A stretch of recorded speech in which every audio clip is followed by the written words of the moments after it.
Assalamualaikum warahmatullahi wabarakatuh. Alhamdulillahi bihi wa kafa. Wassalatu wassalamu ala nabiyil mustafa wa ala alihi wa sahbihi wa man ihtada.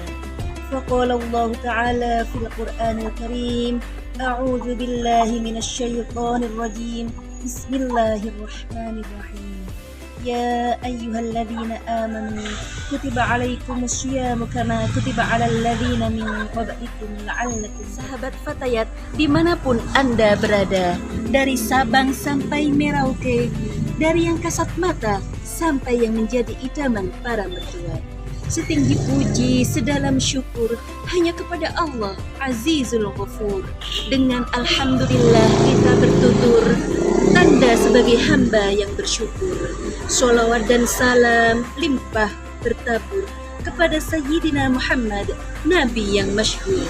Allahumma sholli ala Sayyidina Muhammad, Nabi penghulu segala umat, pembawa rahmat di dunia dan di akhirat.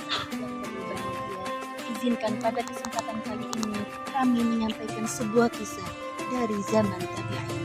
Al-kisah, ada pemuda miskin yang mengadu nasib ke kota Damaskus. Di sana dia menuju sebuah masjid At-Taubah dan menemui sang imam. Wahai imam, izinkan saya tinggal di masjid ini. Mungkin saya bisa membantu dan sekaligus saya belajar ilmu pengetahuan kepada. Imam pun menjawab, wahai anak muda, engkau boleh tinggal di masjid ini bersamaku, tapi syaratnya engkau harus sabar. Apabila aku makan, engkau ikut makan.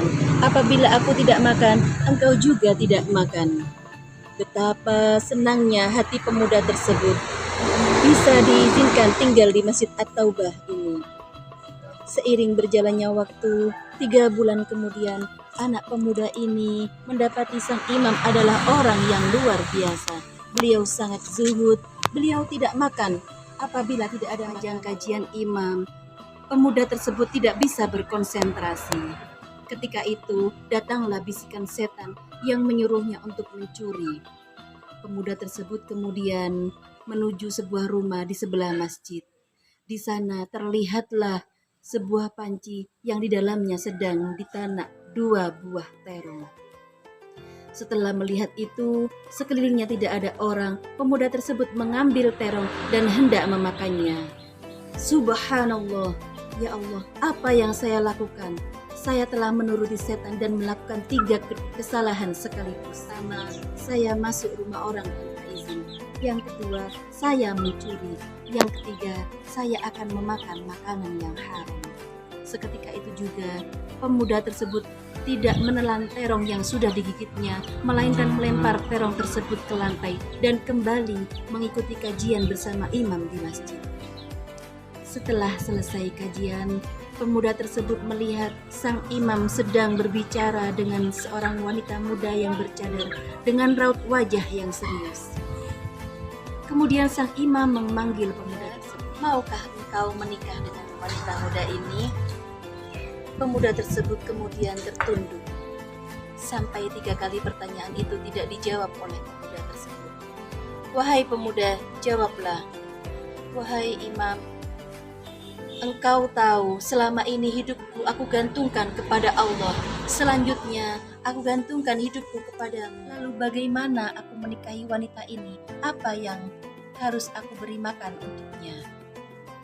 Wanita ini adalah wanita yang baik-baik.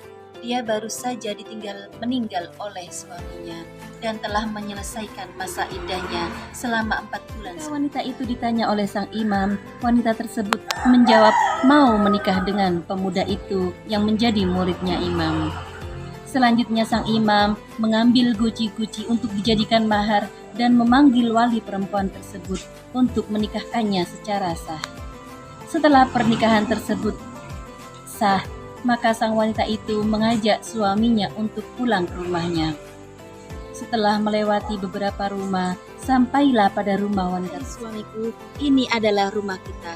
Seketika itu pemuda tersebut merasa panik karena tadi ia sudah masuk ke rumah tersebut untuk melakukan pencurian. Kemudian sang wanita mempersiapkan makanan untuk suaminya. Dan ketika sampai di dapur, terkagetlah ia karena mendapati terongnya sudah jatuh ke lantai.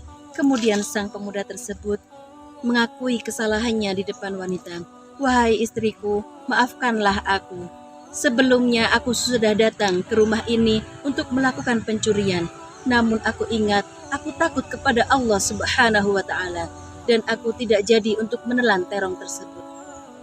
Sang wanita itu pun menjawab, engkau meninggalkan sepotong makanan yang haram, tetapi Allah menggantinya dengan terong, panci, rumah, bahkan pemiliknya secara halal. Telah mendapatkan hikmah dari berpuasa. Allah telah berfirman, barang siapa yang telah beriman dan melakukan berpuasa, insya Allah dia akan diangkat derajatnya menjadi orang yang bertakwa. Sahabat Satya dimanapun Anda berada, marilah kita sambut Ramadan ini dengan sukacita. Semoga kita mendapatkan hikmah apa yang menjadi tujuan Allah memerintahkan kita berpuasa, yaitu menjadi hambanya yang muttaqin, menjadi orang-orang yang bertakwa, sehingga kita bisa menghindari segala perbuatan yang tidak diridhoi oleh Allah Subhanahu wa Ta'ala. Sekian dari kami. Aswabaka min hasanatin fa minallah, wa ma aswabaka min sayyi'atin fa min nafsik. Anak pesantren menghafalkan Al-Quran. Anak gunung sedang jalan-jalan. Maafkanlah apabila ada kesalahan, karena saya masih dalam proses pembelajaran. Ihdinas siratal mustaqim. Wassalamualaikum warahmatullahi wabarakatuh.